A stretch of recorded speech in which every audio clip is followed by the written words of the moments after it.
राधे राधे, हरे कृष्णा। कैसे हो आप सभी लोग? आशा करती हूँ आप सभी परम मंगल में होगे, स्वस्थ होगे, अच्छे होगे। आप सभी को परिवर्तनी एकादशी ढोल 11 की अनंत और अनंत शुभकामनाएं। इस एकादशी को जल झूलनी एकादशी के नाम से भी संबोधित किया जाता है। देखिए, परिवर्तनी एकादशी का व्रत आपका बहुत अच्छी तरीके से चल रहा होगा, लेकिन हमारे शास्त्रों में ऐसा वर्णन आया है, जब हम परिवर्तनी एकादशी या फिर भी किसी भी एकादशी का व्रत करते हैं, जब तक हम सही समय पे उस व्रत का पारण नहीं करते तब तक हमें एकादशी का संपूर्ण फल नहीं मिलता। जैसे अगर आप वैष्णो देवी जाते होगे तो आपने देखा होगा, जब तक आप भैरव बाबा के दर्शन नहीं करोगे तब तक एकादशी वो जो होती है वैष्णो देवी की यात्रा आधी अधूरी होती है। ऐसी जब आप कोई भी एकादशी का व्रत कर रहे हो, लेकिन अगर आपने सही समय पे व्रत का पारण नहीं किया तो आपको एकादशी का जो फल होता है वो संपूर्ण तरीके से नहीं मिलता, और आपका एकादशी भी संपूर्ण नहीं नहीं मानी जाती है। अब परिवर्तनी एकादशी ना 2 दिन बनाई जा रही है, कहीं कहीं पे 3 सितंबर को, कहीं कहीं पे 4 सितंबर को। जब भी मेरे साथ ऐसा कन्फ्यूजन होता है कि 2 दिन एकादशी होती है, तो बेसिकली मैं क्या करती हूँ, मैं 3 तारीख का और 4 तारीख का दोनों दिन व्रत रख लेती हूँ, क्योंकि मेरे शरीर में सामर्थ्य है। लेकिन अगर आप लोग, अब बात यह है ना, 4 तारीख को परिवर्तनी एकादशी इसलिए बनाई जा रही है क्योंकि 4 तारीख को है बामन द्वादशी। ठीक है, अब बामन द्वादशी क्या होती है? भगवान विष्णु का ही अवतार है बावन भगवान जी। बावन भगवान जी बड़े छोटे से हैं, जिन्होंने तीनों लोकों को नाप लिया था। एकादशी का व्रत रखने का उतना पुण्य नहीं है जितना बामन द्वादशी का व्रत रखने का ना अपार से भी अपार पुण्य। मैं आपसे ये कह सकती हूँ कि 1000 एकादशी के व्रत रखने का पुण्य प्राप्त होगा अगर आप बामन द्वादशी का व्रत रख लेते हो तो। बामन द्वादशी बहुत इंपॉर्टेंट द्वादशी की श्रेणी में रखी जाती है। बामन द्वादशी बहुत ही ज़्यादा इंपॉर्टेंट मानी जाती है। तो अगर आपने 3 तारीख का एकादशी का व्रत रखा है तो 4 तारीख को बामन द्वादशी का व्रत भी आप लोग जरूर और ज़रूर कीजिएगा। मैं तो भैया 3 और 4 दोनों दिन ही व्रत रखूँगी, तो मेरा तो ये ख़त्म ही हो गया कि कौन सी एकादशी का व्रत रखूं, कौन सी एकादशी का व्रत ना रखूं। अगर आपने 3 तारीख को व्रत करा है तो आपका जो व्रत होगा, पारण होगा, वो 4 तारीख को होगा, और अगर आपने 4 तारीख को व्रत करा है तो आपके व्रत का पारण 5 तारीख को होगा। अच्छा, पारण जो होता है, कहते हैं द्वादशी तिथि की 1/4 घड़ी खत्म होने के बाद इस 1/4 घड़ी को हरिवासन समय के नाम से संबोधित किया जाता है। 1/4 घड़ी खत्म होने के बाद आपको व्रत का पारण करना चाहिए। ये तो जब हम 3 तारीख को व्रत रखेंगे तो हम 4 तारीख को व्रत का पारण करेंगे। हमारी ना श्रीमद् भागवत महापुराण, जो कि भगवान विष्णु से ही संबंधित है, उसमें बहुत ही सुंदर एक प्रसंग आया है। उसमें आया है राजा अम्बरीश की कथा। राजा अम्बरीश परम भगवत प्रेमी थे। महाराज इतने बड़े भगवत प्रेमी थे कि भगवान होते हुए भी, मतलब राजा होते हुए भी, भगवान के लिए चक्की से आटा खुद पीसते थे। राजा होते हुए भी भगवान के लिए रोटी खुद बनाते थे। राजा होते हुए भी भगवान के वस्त्र खुद सिलते थे।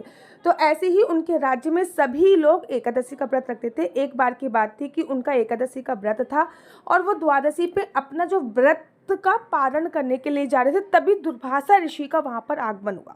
अब दुर्वासा ऋषि का आगमन हुआ, राजा अम्बरीश देखकर अत्यधिक प्रसन्न हो गए। राजा अम्बरीश ने कहा, अहो भाग्य हमारे, जो दुर्वासा ऋषि यहाँ पर पधारे। बोला जाता है कि जब हम अपने एकादशी के व्रत का वो करते हैं, पारण करते हैं, उस समय पे अगर कोई संत महात्मा आ जाते हैं या फिर हमारे मान्य आ जाते हैं या फिर कोई कन्या आ जाती है तो हमारा व्रत अपने आप ही संपूर्ण बोला जाता है। अब जैसे ही दुर्वासा ऋषि का आगमन हुआ, राजा अम्बरीश अत्यधिक प्रसन्न हो गए। राजा अम्बरीश ने दंडवत प्रणाम किया और दुर्वासा ऋषि से बोला कि मैं अपने एकादशी के व्रत का पारण करने के लिए जा रहा हूँ, लेकिन पहले आप ही भोजन कीजिए, उसके बाद मैं अपने एकादशी के व्रत का पारण करूंगा।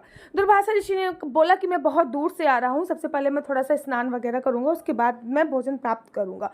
दुर्वासा ऋषि स्नान करने के लिए चले गए। राजा अम्बरीश ने देखा कि एकादशी के जो व्रत का पारण का समय होता है ना, वो द्वादशी पे एक प्रमुख समय होता है।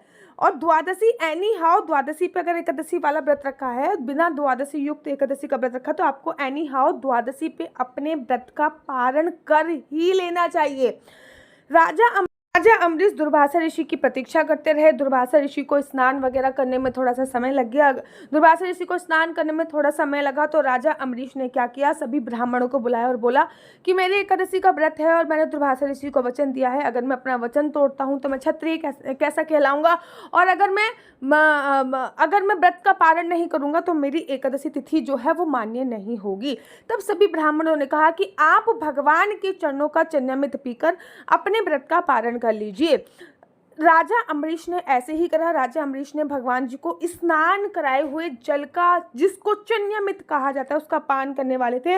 वैसे ही दुर्वासा ऋषि का आगमन हो गया। दुर्वासा ऋषि ने कहा, हे मूर्ख राजा, राजा अम्बरीश, तू ये क्या कर रहा है? तूने मुझे वचन दिया था कि सबसे पहले तू मुझे भोजन इत्यादि कराएगा, उसके बाद अपने व्रत का पालन करेगा। तू तो खुद स्वयं अपने व्रत का पालन कर रहा है। अब राजा अम्बरीश बहुत समझाते, लेकिन दुर्वासा ऋषि को तो बहुत जल्दी क्रोध आ जाता है।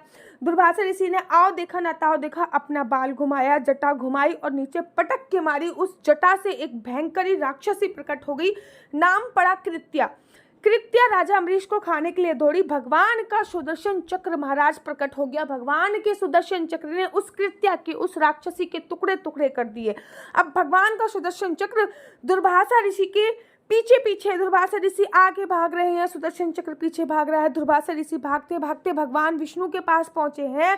सबसे पहले भगवान ब्रह्मा जी के पास पहुंचे कि मुझे आपका मानस पुत्र बोला जाता है, इस सुदर्शन चक्र से मेरी रक्षा करो। उन्होंने बोला भगवान ब्रह्मा जी ने कि बेशक आपको मेरा मानस पुत्र बोला जाता है, लेकिन इस सुदर्शन चक्र से मैं आपकी रक्षा नहीं कर सकता। जिसका ये सुदर्शन चक्र है वही आपकी रक्षा कर सकता है। भगवान शिव के पास पहुंचे हैं और बोला कि मुझे आपका अंश अवतार बोला जाता है, कम से कम इस सुदर्शन चक्र से तो मेरी रक्षा करो। भगवान शिव ने बोला बेशक आपको मेरा अंश अवतार बोला जाता है, लेकिन इस सुदर्शन चक्र से मैं आपकी रक्षा नहीं कर सकता हूँ। इस सुदर्शन चक्र से आपकी रक्षा केवल वही इंसान कर सकता है, वही देवता कर सकता है जिसका ये सुदर्शन चक्र है। भागते भागते भगवान विष्णु के पास पहुंचे हैं। विष्णु भगवान ने प्रणाम किया है और बोला ऋषिवर आइए, बैठिए, विराजमान होइए, बताइए मैं आपको खाने में क्या दूं। अरे बोला कि मैं सब खा लूंगा। पहले विष्णु जी आप अपने इस सुदर्शन चक्र को शांत कीजिए। अब विष्णु भगवान हंसे, मुस्कुराए और बोले ये सुदर्शन चक्र को तो शांत करने की मेरी हिम्मत नहीं है, मेरी पावर नहीं है। क्यों?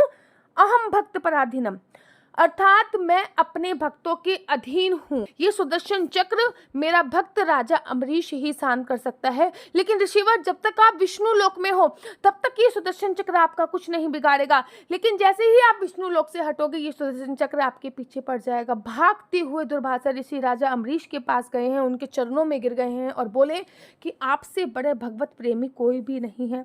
श्रीमद् भागवत महापुराण में ये कथा बहुत ही सुंदर आई हुई है कि हमेशा द्वादशी तिथि खत्म होने से पहले आपको एकादशी तिथि के विश्राम पारण कर लेना चाहिए।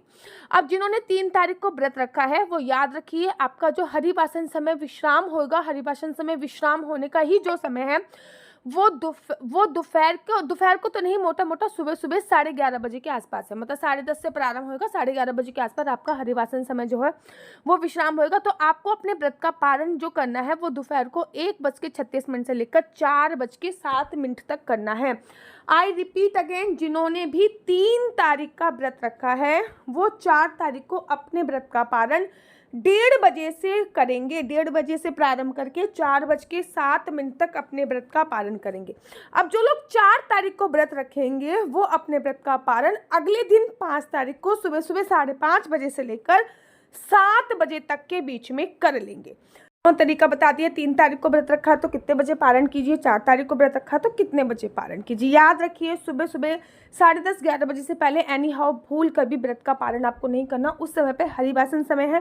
हरिवासन समय पे जितने ज़्यादा नाम जप कर सकते हो उतना ज़्यादा नाम जप कीजिए। हरिवासन समय पे किया गया नाम जप आपको अनंत गुना फलों की प्राप्ति कराता है। अगर कल आप बामन द्वादशी का व्रत रख रहे हैं तो बामन द्वादशी के व्रत में सुबह सुबह पूजा के वक्त आप संकल्प लीजिए कि मैं आज बामन द्वादशी का व्रत रखूंगा और भगवान का चरणों का चन्यमित पीकर आपको अपने व्रत का पारण करना है। 2-3 चीजें याद रखिए। द्वादशी तिथि पर भी कुछ नियम होते हैं, जैसे कि द्वादशी तिथि पर चावल का सेवन जरूर करना चाहिए, ठीक है। अगर आपका कोई और व्रत नहीं है तो द्वादशी तिथि पर चावल का सेवन अवश्य कीजिए। जैसे एकादशी तिथि पर चावल खाने से दोष लगता है, वैसे ही द्वादशी तिथि पर चावल खाकर आप उस दोष से मुक्ति पा सकते हैं। द्वादशी तिथि पर चावल अवश्य खाइए। चावल किसी भी फॉर्म में बना सकते हैं, पोहा बना सकते हैं, खिचड़ी बना सकते हैं, किसी भी फॉर्म में आप चावल बना सकते हैं। तो चावल आपको अवश्य और अवश्य खाने हैं। साथ ही साथ कुछ बातों का और ध्यान रखना है। द्वादशी तिथि पर संपूर्णतः ब्रह्मचर्य का पालन करना होता है। द्वादशी तिथि पे किसी भी प्रकार की कोई काम वासना कीड़ा को अंजाम नहीं देना होता। द्वादशी तिथि पर लहसुन, प्याज, मांस, मदिरा का सेवन वर्जित होता है। द्वादशी तिथि पर पृथ्वी शयन करना होता है। मेरा नंबर आपको नीचे स्क्रीन पे दिख रहा होगा। मेरा नंबर है 4 बार 9 20 25 65। आई रिपीट अगेन 4 बार, 9, 20, 25, 65। आपका बच्चा जॉब करेगा या बिजनेस करेगा? बिजनेस करेगा तो किस फील्ड में बिजनेस करेगा? जॉब करेगा तो किस सेक्टर में जॉब करेगा? क्या है आपके बच्चे का लकी नंबर? क्या है आपके बच्चे का लकी कलर? क्या कुंडली में राजयोग है या नहीं है? कुंडली में सरकारी नौकरी का योग है या नहीं है?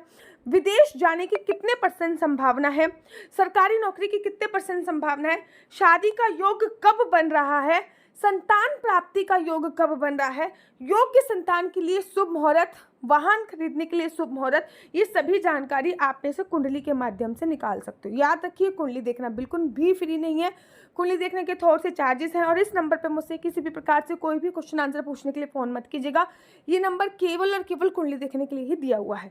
अगर आपको मेरी वीडियो, कुंडली देखना बिल्कुल भी फ्री नहीं है, कुंडली देखने के थोड़े से चार्जेस हैं और इस नंबर पर मुझसे राधे राधे हरे कृष्णा। तो यहाँ पे हम आप लोगों के लिए लेके आए हैं असली तुलसी माला। विभिन्न प्रकार की हमारे पास असली तुलसी माला है। 30 रुपये से प्रारंभ होकर हमारे पास 1100 रुपये तक की तुलसी माला है। जप माला है, गले में पहनने वाली तुलसी माला है, 1 राउंड की तुलसी माला है, 2 राउंड की तुलसी माला है, 10 साल तक चलने वाली तुलसी माला है, और डबल राउंड की तुलसी माला है, 3 राउंड की तुलसी माला है, गांठ वाली जपने वाली माला है, बिना गांठ की जपने वाली माला है, राधा नाम के लॉकेट वाली माला है और लैब सर्टिफिकेट द्वारा प्रमाणित तुलसी माला है, जिसमें हम आपको लैब का सर्टिफिकेट देंगे कि ये असली है या नकली है। बहुत सारी तुलसी मालाएं हम आपके लिए लेके आए हैं।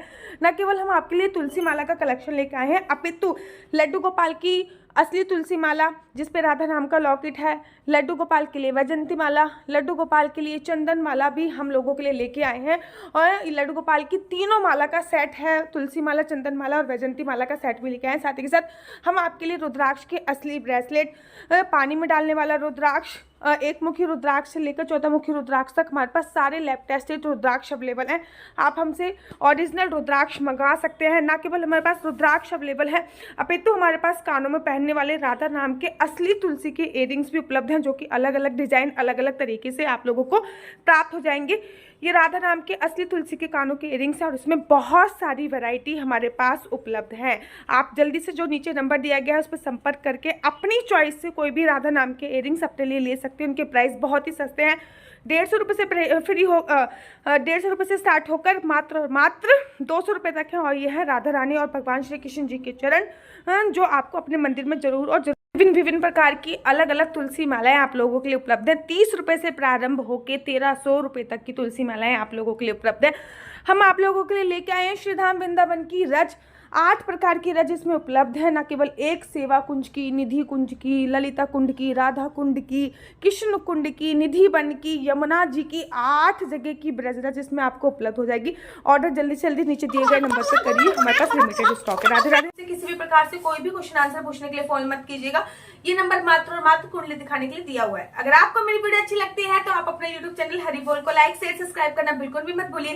तब तक के लिए मुझे दीजिए इजाजत। राधे राधे, हरे कृष्णा, हरि बोल। आप सभी को राधा अष्टमी की अनंत और अनंत शुभकामनाएं। जय जय श्री राधे, जय जय हरिदास।